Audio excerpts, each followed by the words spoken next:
Okay, so now I'm going to talk about adding files to your iTunes library. And when I say files, I'm mostly just talking music files that maybe you used in a different program before you got iTunes.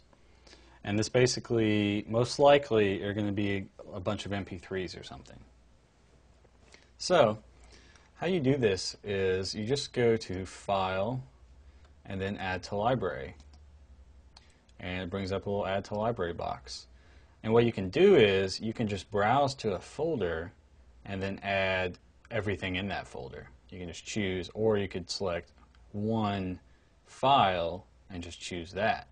But probably the easiest way is all the music that you want to add, you browse to that folder and then choose that.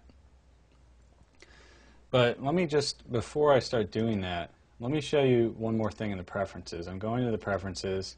In Windows, this is under Edit, the Edit menu. And under Advanced General, I have this checked, Keep iTunes Music Folder Organized. So it says, please place files into album and artist folders and names the files based on the disc number, track number, and the song title. So you always want to keep that checked. And then you also want to keep checked Copy Files to iTunes Music Folder when adding to library. So this means that when I'm adding files, so I'm telling iTunes, here's this folder full of music files I want to add. And what it will do is it'll copy it into its own library, so it'll be safe and basically it's going to copy it over, so it'll be in two places, right? So the reason you want to do this is because this has happened to me before when I was new to iTunes. I had music all over my computer and I just added it from different places. And then something happened and maybe I moved a folder around and then my songs are gone. Because all iTunes knows how to do is you added that file, so it knows where that file is located, and when you click to play it, it's going to where that file is supposed to be located and playing it from there. And if it gets moved, if you change the name of a folder or do anything like that, it's not going to be able to find it. And then you'll find a whole bunch of your songs have gone offline and you don't know where they are.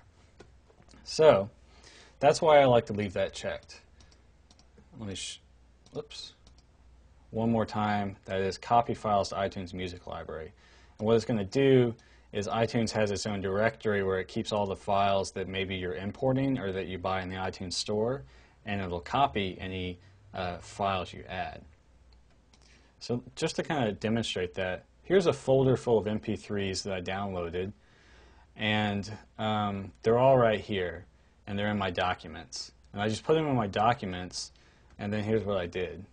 I just went to File, Add to Library, and then you just navigate to them, and then I would hit Choose, and there you go, it added them to the library.